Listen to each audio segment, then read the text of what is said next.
Hello, money queens and listeners. Welcome to Women Behind the Millions. Let's meet the women behind the millionaires, the women supporting, guiding, celebrating women with their wealth. You will hear from women millionaires, how they got there, what they wish they had known, what got them to be a millionaire, the emotional side, the spiritual side, the practical side of wealth. You'll also get to meet the women behind the scenes helping make it happen. Let's dive into Women Behind the Millions. I am Jessica Weaver, your host, best-selling author of 3 books, wealth advisor, and founder of the Women's Wealth Boutique. Let's start meeting the women.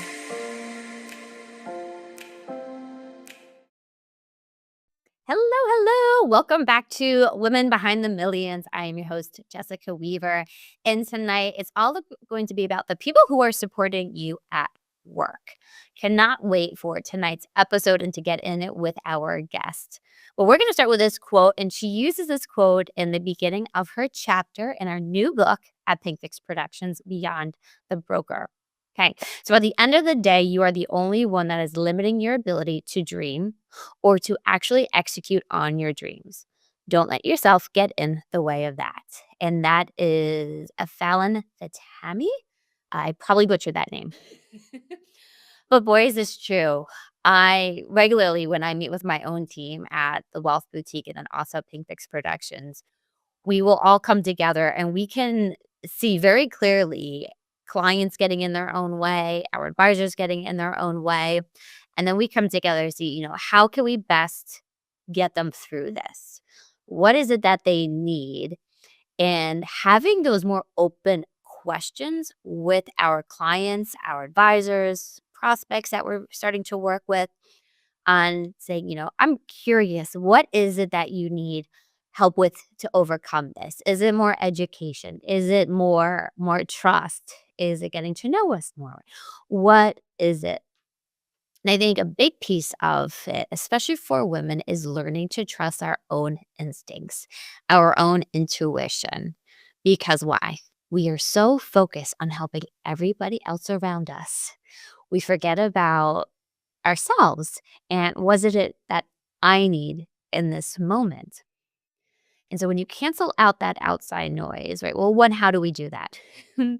Well, one thing that I have to do every morning before I start work, because running 2 large businesses like the Wealth Boutique and Pink Fix, 2 different teams, multiple people on each team, I need to get really grounded and tune into myself. So I start every morning when I get to the office after dropping my kids off at school or the bus stop. I need a moment for myself.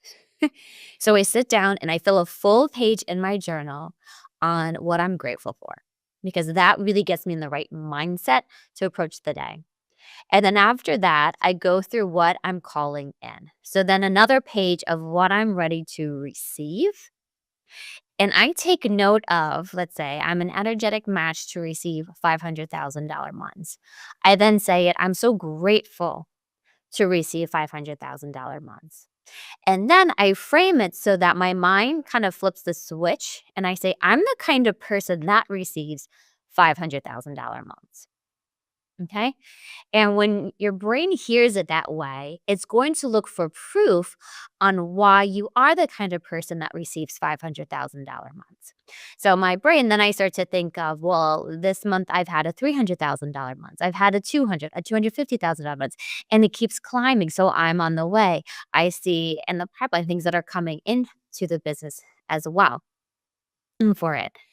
And it also is a time to check in with your body to see, where does it feel tight?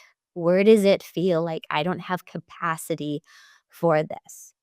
Because if I'm trying to tell my mind, right, the universe, God, that I'm ready to receive this, but there's something in me that's holding back, I'm going to sabotage it. I'm going to limit it. I'm going to put blinders on and not see the opportunities to get there.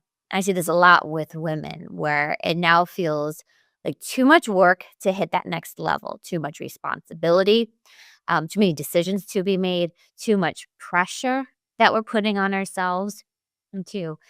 And it's amazing how much of these restrictions that we put on ourselves live right? Below the water and the iceberg, below in our subconscious. And that's why I love working with Alyssa Goldman on our team, our certified heart healer, because she's allowed to help me find and pull it out of me. What are the reasons why I've been holding myself back? What is trauma? Not just my own trauma from growing up or from work, from school, but generational trauma that's carried with us. And I kind of went on a tangent here, but all of that interferes with our intuition and trusting our gut and trusting our heart where we are being pulled. And going back to Alyssa Gilman, she's a vital person on our team here at Pink Big Stand at Wealth Boutique, our creative director. But she gave me this little tool, and it's so simple, but it is so good. She says, when you start to feel frustrated, you probably are moving in the wrong direction. And that's the universe telling you that. But what happens, we get stuck, we get caught up in that frustration, and it becomes a spiral, and we waste a lot of energy in that frustration. We're just seeing the frustration, saying, this isn't the right path. Let me move over to where I feel energy, where I feel excited again as well. So I'm going to pass that on to you too. One, that morning practice of gratitude. One, I'm calling in that body scan check. That leads me into a meditation. But then day to day, task to task, where am I being frustrated? And I'm saying that it's not like that's not something that can just be there and not get done. Usually means that should be passed on to somebody else. Or let's say it's a client. That client is not meant for you, or that relationship is not meant for you. That technology that you can't get a hand of isn't right for you, or you need to get somebody else to do that with you and build your team. Going back to, it's not how, it's who, right? Who can be there on your team to get you and support you. And that's exactly what our guest tonight does for a living. She quotes in her chapter 2, it is better to be more intentional about your hiring, never hire out of desperation. Ooh, I can attest to that. I can attest to that. Let me give you a little bit more information about our guest tonight. We have with us Jordan Christa. She is a strategic recruitment partner and advocate to wealth management finest. She's on a mission to make meaningful connections that impact lives and support growth. After working alongside small, privately held companies for nearly a decade, Jordan began to build a niche recruiting solely within wealth management in October of 2017. 1 year later, she founded her own firm, Recruiting Industry Specific Expert, RISE. I love that name. The perfect solution to provide more than a traditional contingency-based recruiting could offer. And Jordan, she's been on our show before, way back, probably season 1. She's one of our featured authors of Beyond the Broker, which is now a best-selling book. We get to talk about it and share it as well. So let's bring Jordan Christa onto the show. Welcome, Jordan. Oh, Right. Welcome. Thank you so much for joining us. There she is. A beautiful. It's always a What do you do with your hair? It's so. I feel like I spend a lot of time on it. A lot of That's time. the trick. That's why I have short hair. Mhm. Yeah, my hair is my thing. I feel like other people do clothes and makeup and jewelry, and I'm like, hair products, just more hair products. More hair. You can do a whole tutorial on it. Mhm. Well, thank you, Jordan, so much for being on the show tonight, for being one of our incredible authors of Beyond the Broker. What pulls you into this mission behind the book? Yeah, I think that there's a lot. So, I'm always, and one of the reasons I went independent myself is because I feel like there's a lot of recruiting agencies out there, but none of them did what I truly felt compelled and passionate to do, which was really acting like a fraction of the teams I work with. And so when it came to this book and just being around the group of women that I got to meet when we did the summit, the Pink Fix Summit together, gosh, I think it was 2022 now. Getting to meet a lot of the ladies and what they had to say, I felt so inspired, and this book specifically really speaks to me because essentially I help advisors, not only advisors, but primarily advisors, client service, C-level executives, portfolio managers, just anything within the wealth management space. I'm specifically helping them navigate really their careers in different directions, whether it's going, the majority of times it's going, into a boutique, RIA, but I work with owners that have gone independent. And so I really felt like this was a unique chapter, a unique way for me to bring my chapter in to talk about both sides, and give the book a little bit different of that sliver of just it's not all about going independent, it's growing independent too. And so, I was really passionate about that because so many times, and the reason I kind of led with that quote is that people do make hires out of desperation. They make moves out of desperation. There's a lot of different reasons and a lot of different psychology that actually goes behind the moves that people make and decisions. And so I really felt that this was a place for me to utilize as a platform and do it with other women that I absolutely adore and have just been so incredible, to connect with and network with, to really put it out there and to help others really navigate as they're going and growing independent. Wow. And I can attest to that. When you are hiring more intentionally, it completely changes the game of your business. When you have, and a lot of times, right, Jordan, you don't realize how much a team member can be holding you back until you hire that next right person. Right. No, you're exactly. Hmm. Or two. So going like the capacity issue, and I've had that where we had somebody on our team and like we were really stalling in our growth, and it was because of how much hand holding they required, that just not be able to do things on their own, not take the initiative of following up. And then when we brought on Sarah onto our team, and it was a game changer. Hmm. Changer. Yeah. Right. So, what would you tell firms or these women CEOs? They know they need to hire. So many times they need to hire yesterday because Hmm. and to stall with the hiring process. We hate it. Um, what would you say to them that they someone are hiring out of desperation? Is it have more patience, take the time to Yeah. properly?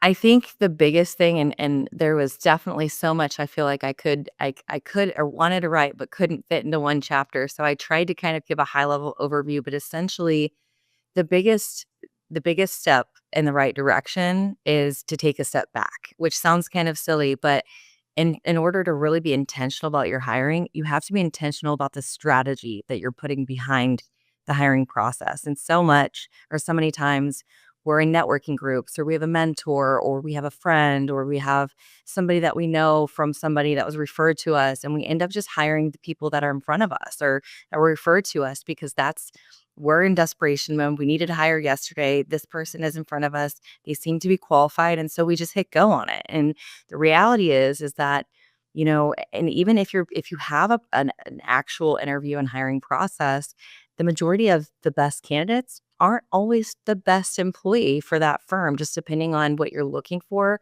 So the number one thing I would say is to take two steps back and really look at your hiring process and m- you know, how are you moving forward with that? Do you have a hiring process first and foremost? Because a lot of firms I work with don't. And I hear so often, I'm clearly doing something wrong because we've had more turnover than I'd like, or we've had this issue or that issue. And the reality is, I just don't have time to do this. And I was like, you don't. This is not your full time job.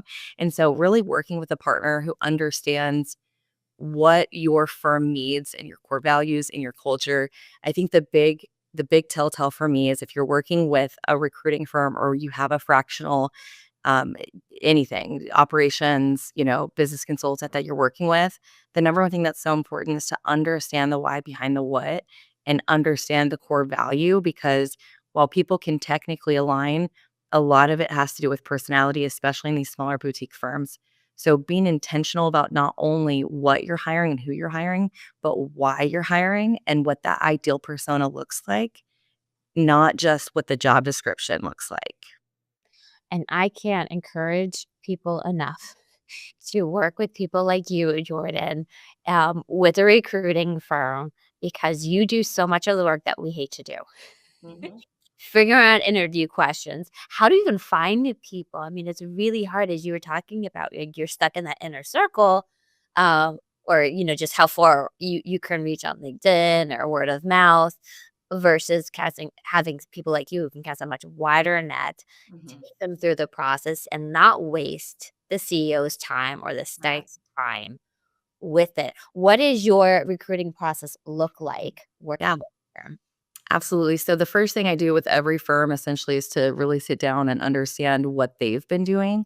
And putting my and a lot of times, like I said, there's not a whole lot of process, but I do have some firms that are more sophisticated in their hiring process. And even that, really take a look at why it's not working, what hasn't worked in the past. And essentially think of it like a production line, right? Like if something is not producing the right thing, we need to stop the line and we need to fix it so that it does produce the right thing. So it's kind of looking at different interview processes, recruiting processes, where they're finding people, to your point, and what type of interviews they're holding. And so the way that I go about my recruiting process is I start, and it's all about who they are. So I start with discovery. And the discovery for me is the firm. And I ask questions like the core values, mission statements, goals, why you broke off, why you became independent, and asking a lot about the firm first to understand really who the firm is and get that identity solidified. And once I understand who the firm is and what their mission is, then I can understand the type of personality that I'm looking to hire and make sure that those align well. And that's really, I think, the biggest misstep is a lot of people wait until the end of the interviewing process to talk about core values and to get to understand people's mission statements and why they're leaving and certain things. And I think that if you really just looked at that as at the beginning, you're going to have a lot more success, but you're also going to have success because you have a story to tell that's not just the title, compensation, and what the package looks like. And so the first step is understanding the culture and core values and persona of the firm itself, and then creating that persona of an ideal fit from an actual, personality standpoint and what the characteristics need to look like. And then once I do that, then we can talk about the job itself and the technical skill set, aptitude, what that person needs. And there's a couple of different things that I break it down. And I utilize performance-based hiring by Lou Adler. I think there's so many different things out there like EOS and all those tracking systems. And for me, this is kind of my version of quote unquote that EOS because it helps me do the tracking and do the things that are necessary to be done in terms of building out a successful interview process that works for that firm and the market that we're having. And then I do go to market and I've got a couple of different things and ways that I source people. I am very much so affiliated with a lot of FPA groups across the nation. So that is a huge value add for me. And then I also do utilize, industry specific data that gives me real time information on anybody and everybody who is licensed or has any type of designation within the realm of quote unquote financial services. There's a couple of different, subcategories that it does, but essentially I can pull up anybody who has that license or designation and kind of fine tune a list there. And then from there, it's really just engaging the candidates. So yes, I use LinkedIn. I utilize personal direct mail. I utilize a couple of different things.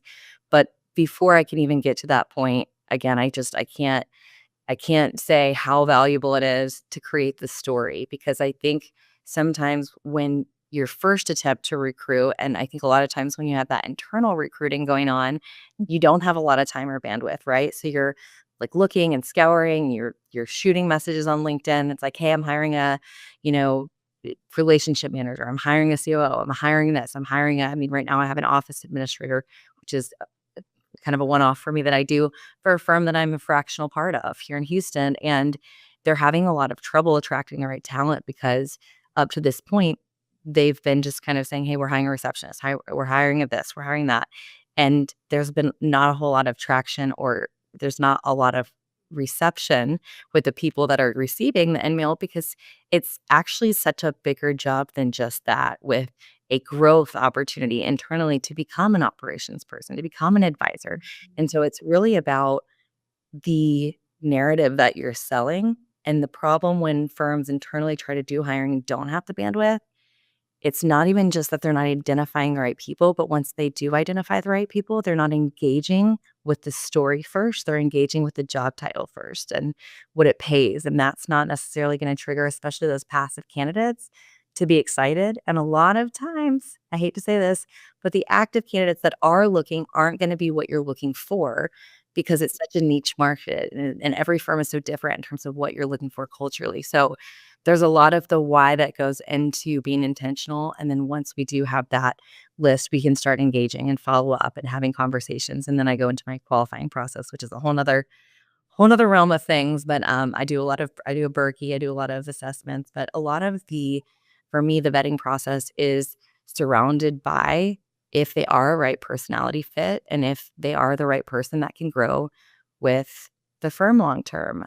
One of the reasons that I'm a big fan of Lou Adler and this performance-based hiring process that he has talked about for years now is I love that he always says, I'm going to quote him real quick, but he basically says that the goal for that type of strategy is not to hire for the start date, but hire for the 1 year anniversary.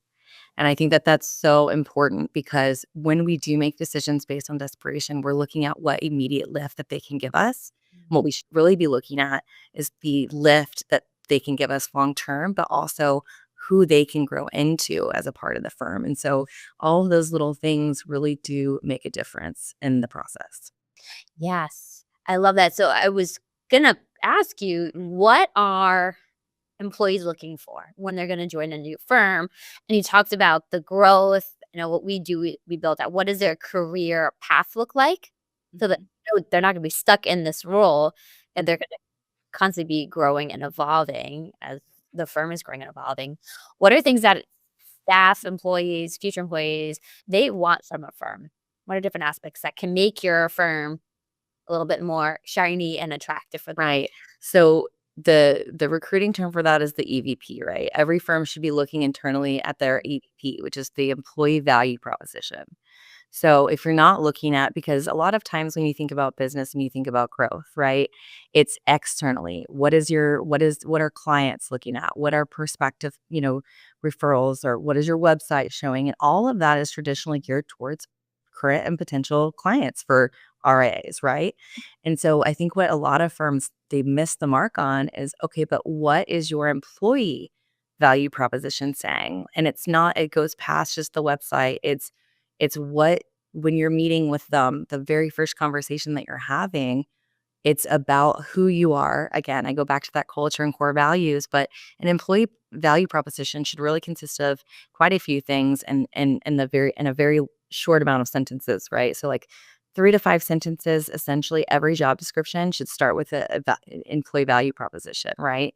And it doesn't have to be called that, but before you even start off with the overview about the position, if firms would start off with the package, who they are, what they have to offer, then you're going to get a lot more excitement and response from the higher caliber candidates. And so it is really like looking to your point of what are they looking for? What does make a difference? It goes far beyond just compensation packages, right? There's a lot of firms that pay really good money, and I call that battle pay because people have to fight themselves every day like they're going into battle just to go to work.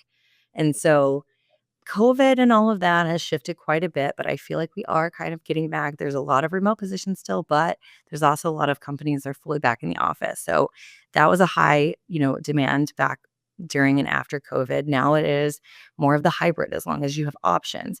But in my book, or in my chapter of the book, I actually do talk a little bit about the top reasons why people look at other opportunities. And that's really the key things that people should be looking at to include in their solution to those problems, right? Like just a lack of leadership or ongoing issues, no opportunity for advancement, like we touched on, no operational support, right? So if it's an advisor role, making it very clear before you even get in the job description that we're looking for the new rock star of our team. We're looking for this type of advisor, service advisor, or, I hate to say producing, but depending on what type of advisor you're looking for, it's crucial to put that in there. But also, a lot of times, regardless of the type of advisor, there's a lot of advisors that leave because they don't have operational support or they don't have enough operational support. And so having that in there, like, hey, we provide operational support. You'll be working directly with XYZ, associate. The other thing is, a structured path. This kind of goes along with the career development, but advisors really like equity or some type of opportunity for partnerships. And, that's not obviously for everybody. And I definitely do not advise giving that away in an offer letter on day one. But just a lot of times companies will always say we're open to it, but really have they done it and have they looked into it, right? So if that is something that you've given and that you had somebody that has essentially become an equity owner of any kind, that's a huge part to put in your employee value proposition. The other thing is, the work-life balance, kind of that hybrid schedule, but also the balance of the company too. Like how long have you been, in business? How many people are celebrating what anniversaries, right? So I have a firm in Minneapolis that I work with, and I absolutely love writing their employee value proposition. I did it from scratch. Now I update it every year. And I'm just obsessed with it because we have specific numbers of the years of experience that together the firm has been from a retention point of view, not just, oh, people have been in the industry for 35 years collectively. This is actually together. There are X amount of years of tenure within the firm in the last 35 years, and it doesn't have to be anything big. A lot of firms are new, but I think retention is a huge selling point because especially with a lot of M&A that happens with the smaller independent firms, having that stability and having in there, the little key things here and there, and we have this many people celebrating, whatever anniversaries and then on top of that, talking a lot about advancement, so in the last 10 years alone, 18 employees have been internally promoted. So it's little things like that it doesn't have to be long or drawn out, but just key things that you're putting in there because compensation is going to be talked about, benefits are going to be talked about, 401(k) is going to be talked about. All of that's at the end of the job description, right? And it's just the little things that do set you apart and the things that as internally as firms that really that's why they became independent. And this is how much success they've had building the team internally. So those are the key things that people are looking for. So when you ever want to know what are the key factors that we should really be including in quote unquote job descriptions, look at the reasons people are leaving jobs. And that's where you can really change a lot of reactions and traction that you're getting when you are posting positions. Yes. I've noticed, especially for women, they really want that leadership mentorship. Especially, I've heard we were just interviewing somebody. She was, if my old advisor just would spend 5-10 minutes with me to explain why we're doing this with the client, would give her so much insight into it. Right. And for them to feel that, keep talking about the growth opportunities that the leader, the boss, is invested in the team and offering them different opportunities, going to different conferences or networking or helping support them getting a license, oh, whatnot, goes a very long way. How about, I wanna get your thoughts on this, Jordan. We talk about being more in person versus the virtual or the hybrid options. Somebody recently said to me, and I thought it was an interesting perspective, you can tell a lot about a firm, similar to the tenure, how far people are willing to drive to get there. What do you think about that? So in terms of, first of all, I think it's funny that you make that point because when I first got into recruiting, I'm in Houston. I live in a suburb of Houston, and everybody in Houston has to drive, especially if you want to live in the suburbs with the great school districts, you have to drive 30 to 35 miles minimum, one way. And here in Houston, we don't talk about, and everyone's different. So I did learn that when I started recruiting nationwide. We do talk in minutes, not miles. So Yes. you could live 5 miles in the city of Houston, and it can take you an hour and a half. It just depends on where we're living and working, what area. And so I remember when I was being poached, if you will, from the firm that I actually did end up moving to before I started my firm. One of the key things he said was, "But we're so much closer to where you live." And I said, "There's a reason I drive, and I have driven for 7 years where I do because I love who I work with. I love who I work for, and I love what I'm doing on a daily basis." And so I think that there is a big wave of the remote, the hybrid, all of that. But the reality of it is exactly what you're saying. I'm working with more and more candidates now, females and males, across the board. It doesn't matter because a lot of times it was like more females wanted to be there to get kids off to school and whatever. I think the biggest thing now is that male and female all across the board, they're saying that. They're saying, "I have 2 days a week hybrid right now, and I'm absolutely okay going back in the office if I have better XYZ." Right? And the other thing too is I think that even if you are in the office, making it have that flexibility where you don't have you get in exactly at this time and you're clocking in, or that it's that kind of, nobody wants to work in that culture. Nobody wants to be micromanaged. I think where we're at now with technology and the fact that we did have COVID and that whole, I like to just kind of say that the whole marketplace changed after that. And I think the biggest thing that firms really miss the mark on is it's okay if you want people in person, but it's also okay to understand that they're still people and they still have lives. And so to understand and be able to say, hey, look, I don't care if you get in at 10 and you leave at 3. As long as you're here, you're in the office so we can collaborate together, because a lot of the reasons that small firms want people to be in person is for collaboration. And I think that you can do collaboration between 10 and 3. So it's kind of like, I'm not saying to have this at hours, but just being open and being understanding, where a lot of these firms too, the people that are going to be a good culture fit, they have entrepreneurial type mindsets. And so even if they're only in the office for X, set of hours, they're logging into the computers at 5. They're, before work. And then they're, logging in after they get dinner done or kids in bed, just to make sure that everything is done and caught up. And so I've got a firm in Philly I work with, and I absolutely love it. He said, we don't pay people for the time that they're here. We pay people for the results they give us. And so I really feel like that's the best mindset to have. And if you don't, and your firm doesn't have that type of mentality, you're going to have a harder time finding good talent. Yes, and keeping them there. Mm-hmm. Yeah. We're going to take a quick break to show you Beyond the Broker, quick video about what it entails, and then we're going to get into the meat of especially women in the industry. I cannot wait to talk about this. We've had conversations offline about this, so stay with us, ladies. We will be right back. If you're like many independent financial advisors that I've had a chance to talk to, going independent sounds more nuanced and problematic. Have you ever wondered what it really takes to break free from the traditional broker model and go independent as a financial advisor? My name is Camille Roberson, and I'm the founder of Atlas Park Consulting. I'm thrilled to introduce you to Beyond the Broker, Navigating Financial Advisory Independence. In this book, we've assembled top experts, myself included, to guide you from dreaming about independence to actually making it happen. We break down different RIA models, share compliance tips, and walk you through building or joining a successful independent practice. If you're ready to define success on your own terms, Beyond the Broker is your roadmap.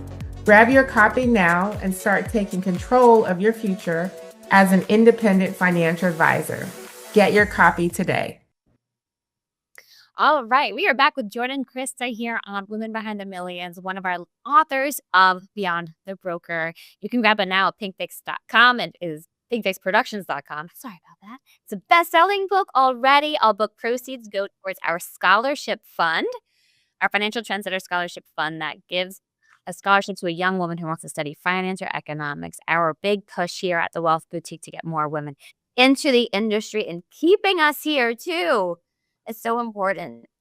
Well, Jordan, I would love to segue into, what are the struggles you see female CEOs, executives in this industry struggling with on building out their team, hiring? I've found women to be very shy in the hiring process. One, because it's overwhelming and they're not good at the interview process, taking time out to do it. I think the mindset of it's going to be more work to get it done, so I'll just do it myself. And I think the biggest one is the fear of the money, right? Can I trust that the money I'm earning, it's going to continue to grow? And I think that's a big problem of viewing that hiring as a cost versus an investment into your growth. What do you see women struggling with? Yeah, I feel like you just hit all of them on the head. You definitely touched on a lot. I think that the other thing is that the biggest thing that I see specifically women do apart from all the things you just said, in addition to rather, is making the wrong hiring choice based on a referral, based on a recommendation. Again, and it's because of the things you just said. I think that there's a lot of faith that women give in other women. So if we're referred by somebody that we highly admire and respect. Maybe it's a mentor, we tend to not look at the actual process the way it should be. And we skip steps 1 through 10 and go straight to 12. And so I think that the biggest thing is football team. I reference this in my chapter as well as football team. There's a terminology, if you will, and for football teams, right? It's the blind side. And so many times women have that blind side and we don't have someone there to call us out about, hey, especially when you're new and you're independent and you're growing, you don't have that person. And likely the person that we do share our needs with are mentors or people that we essentially have been successful in their own right. And we look at that, we value that, and we say, man, well, if so and so told me, I'm definitely going to do this. I'm definitely going to hire this person. I'm definitely going to. And it's not only necessarily the wrong person, it's also the wrong roles. And so I think that that's something that I have seen a lot of female entrepreneurs in this industry specifically struggle with because they have overhired in terms of like, yes, EOS is amazing and I love it and I follow it. And they're like, I'm the visionary. I need my counterpart. I need my, essentially my implementer to implement these things. And you do need that. I mean, that's something that's a whole nother subject for another time, but you don't need to hire a COO. You don't need that. And so it's kind of like, to your point, and then when we do, we're hiring the wrong person because a true COO we can't afford yet. And so we're hiring down, we're giving him a title, and now you're causing a whole lot of other issues in terms of what your structure of your organization and the expectations that you have going forward are going to be with team members. And so hiring the wrong person or the wrong seat, I think that is what I see a lot of women struggle with. And it is because of all the things you just said. We don't have time. We feel like it's going to be hard. We just basically trust other people. We're in a lot of networking groups. And I see that happen a lot, especially in this industry. If one big firm is doing something that's very well known, that happens to consult advisory firms. You see it happen. It's kind of like there's a trend right now that's happening because of, there's new trends every year, but it's kind of like, hold on, that might be a trend and it works for this type of, advisory firm that's more transactional. But if you're more client centric and you're giving more sophisticated and high touch plans, that's not going to be the type of recruiting structure that makes sense for your firm. And so it's more of monkey see, monkey do. And it's not because we're not educated. It's just because we don't have the time. And like you said, like you don't have the time or bandwidth capacity. And truly, you didn't start your firm to become a full-time recruiter. You started your firm to be who you are and work with clients that you want to work with. And so that's the biggest thing that I would say, in addition to what you said, it's really just hiring the wrong person or the wrong seat because we don't have time and we think it's going to be too hard and we're just overworked and we're exhausted. Yes. We call this shiny object syndrome. We see, especially like marketing too, right? Oh, they're doing this on social media. We should be doing it too. And now you're getting pulled in so many different directions and it causes a whole lot of chaos. Right. The same thing happening with, and I'm curious, are there any trends out there with the hiring that you've been noticing? Yeah, so there's a trend this year that actually started at the end of last year, actually going Q3, Q4, Okay. that a lot of firms have started doing the 2 advisor structure, right? Where you've got the quote unquote producing, they don't call them that. They're financial advisors that are true, getting out there, networking, bringing in new business. Their whole purpose and primary function is closing new business. And then on the other side, there's service advisors that then after they're closed, they roll it over. And I think that's a fantastic model for firms that have the right client base for that, or firms that have the right setup. And there's a way to do it right. The problem is that now what I'm seeing is that there's a lot of firms that aren't compensating correctly. That's the biggest thing is Well, that's tricky. you can absolutely do that structure in any size firm. That's not what I'm saying. However, you have to be careful with it because if you are misaligned, especially in that closing advisor role with small boutique RIAs, you're not going to get a top caliber candidate to be that advisor you're looking for because you're not paying them. And if they're going and they're doing all of this work and you're not originating anything for them but all the clients that they're onboarding are the firm's clients, why wouldn't they just go independent? And Yeah. so you have to be there's a lot of different Official. models there. And then on the other side of the fence, I have a firm in Philly, same firm, that's doing it and they're paying extremely well. And it makes sense for them and their model and their firm is they're aware of how to pay that type of advisor and what that type of advisor really is bringing to the table.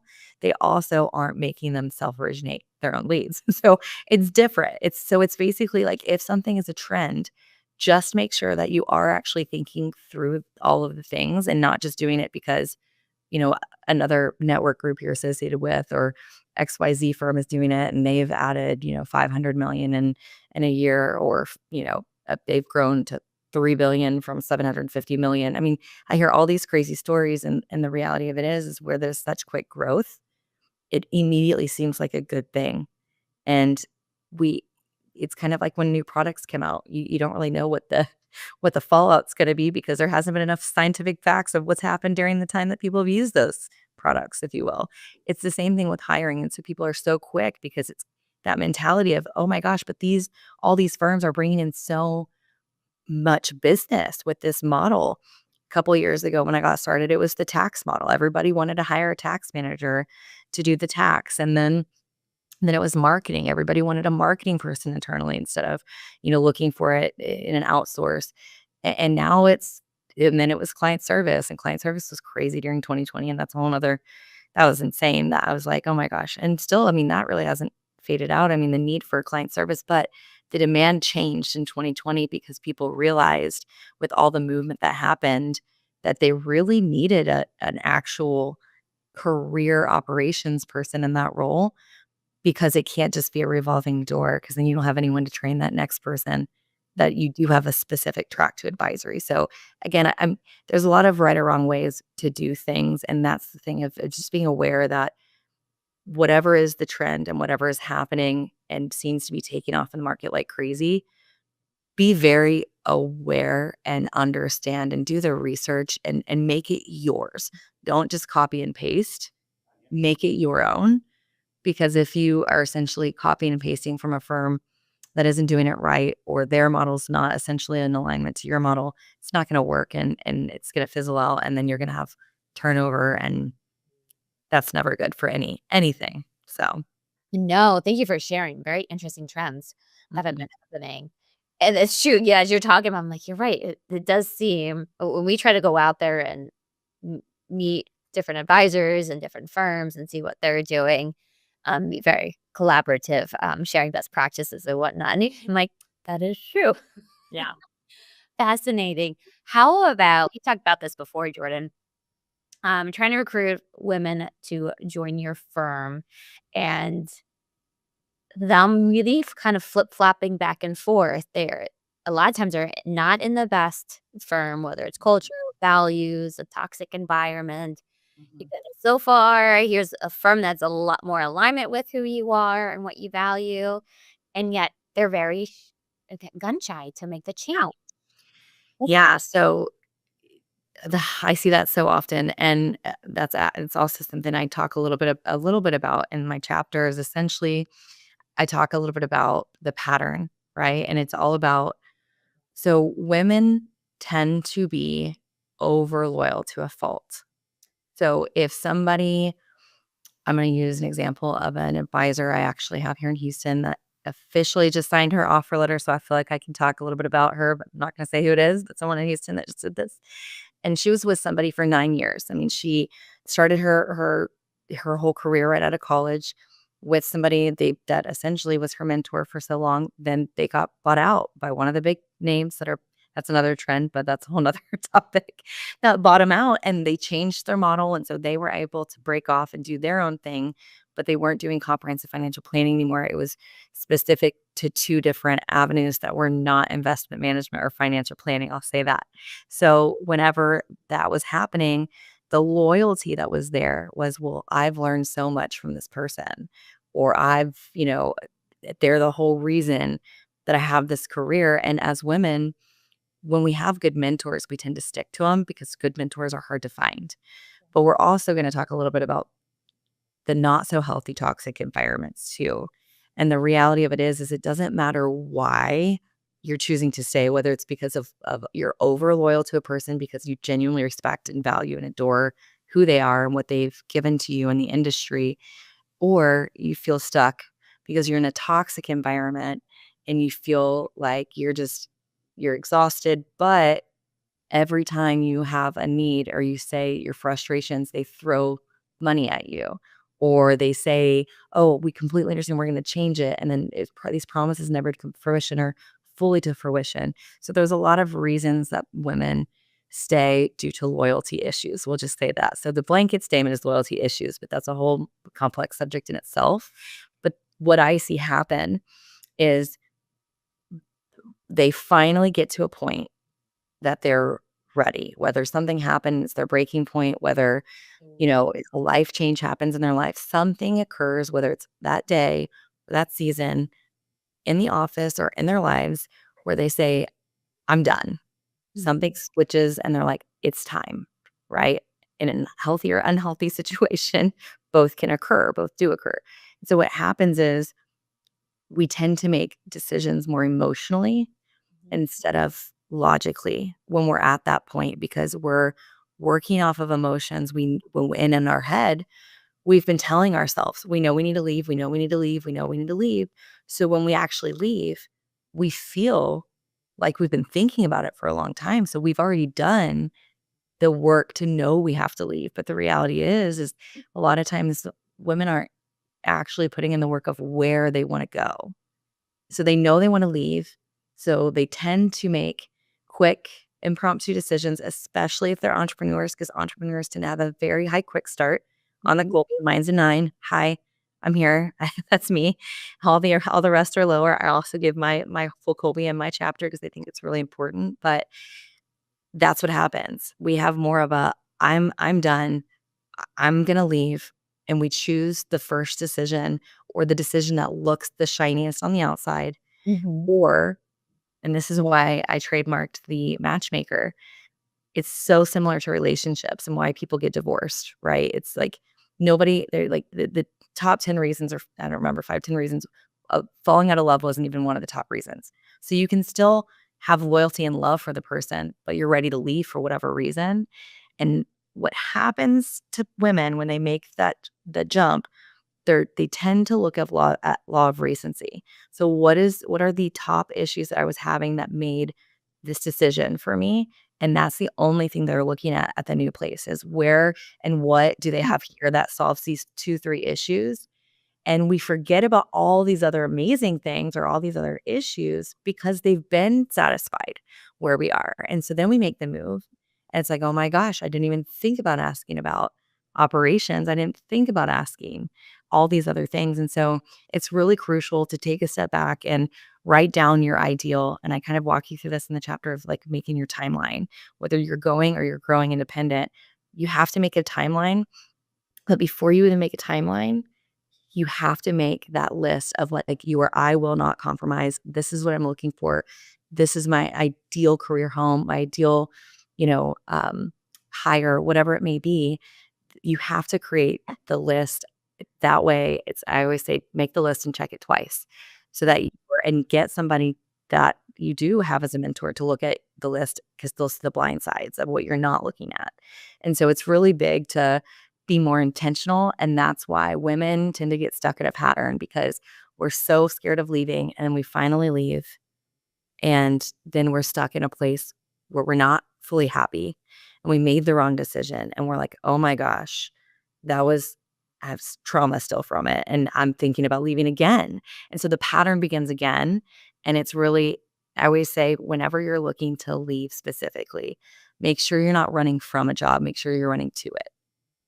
And when you're looking to hire, make sure you're hiring because you're so excited about that person for who they are and who they can be, not because of what you're going to be able to get from that from a bandwidth perspective within the first month or 10 months of the organization when they start. So it's really and that's when I say be intentional. Those are the things that I really touch on is be intentional about what you're looking for, who you're looking for, and then intentional about your process and your timeline to hire or to move. Wow. And you talk about this in your chapter too. So thank you for bringing out those parts of what you've written. It's so relationship. As you're talking about, I'm like, I can see friends in dating cycles and patterns too. Yeah. Even in our Divorce Decoded book, we had our psychologists talk about that codependency in abusive relationships. Mhm. And it's both of them needing that and, that reassurance when you talk about throwing money at the problem, right? You Mhm. bring gifts, attention, love, and you keep just repeating it. Right. Oh my gosh, Jordan, thank you for going in that.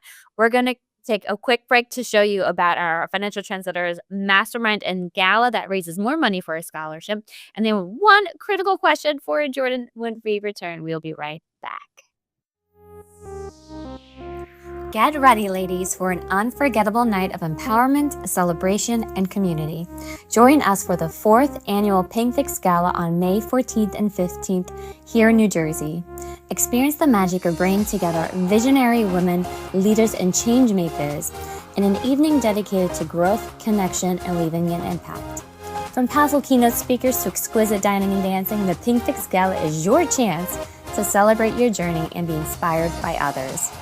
Don't miss your opportunity to be a part of this life-changing event. Tickets are now on sale, and all ticket sales go towards our Financial Trendsetters Scholarship Award. Visit pinkfixproductions.com to get your tickets today. We can't wait to see you there.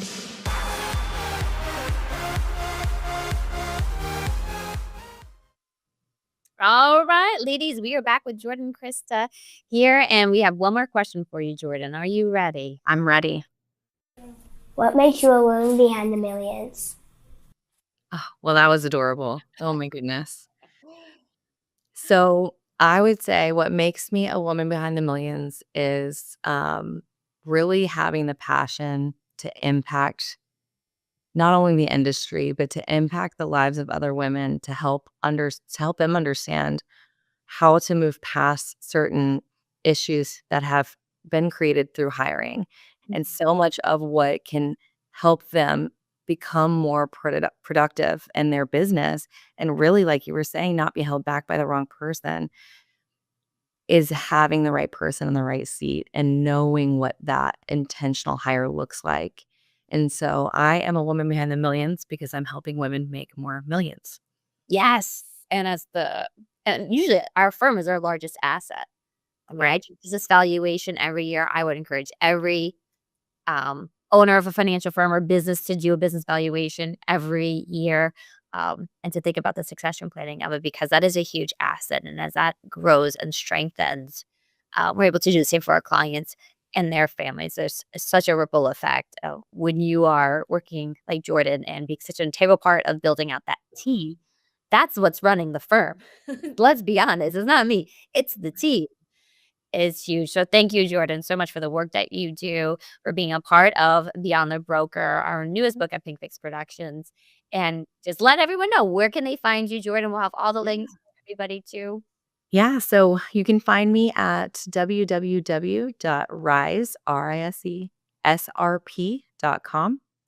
That is now I've streamlined, and that is where everything is now under that market. So we've actually done a shift in our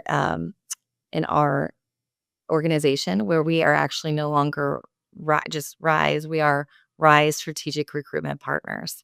So we have officially transitioned to being 70% strategic partners and 30% retained and contingency based. Amazing. Well, congratulations, Jordan, on all your success, for being a best-selling author of Beyond the Broker as well. Thank you all so much for tuning in to this season of Women Behind the Millions. We cannot wait for our next one. It's going to be all about illuminating your legacy. And hopefully, Jordan, will see you in May at our gala and mastermind. It'll be so nice to see you in person again. I know. Wow. All right, ladies. Thank you for watching Money Queens. We will see you next time on Women Behind the Millions. Hi. Hey, Money Queens, looking to get your wealth to that next level, 7, 8, 9 figures? Follow us on Instagram at PinkFixMyMoney and at Women's Wealth Boutique for more millionaire money tips.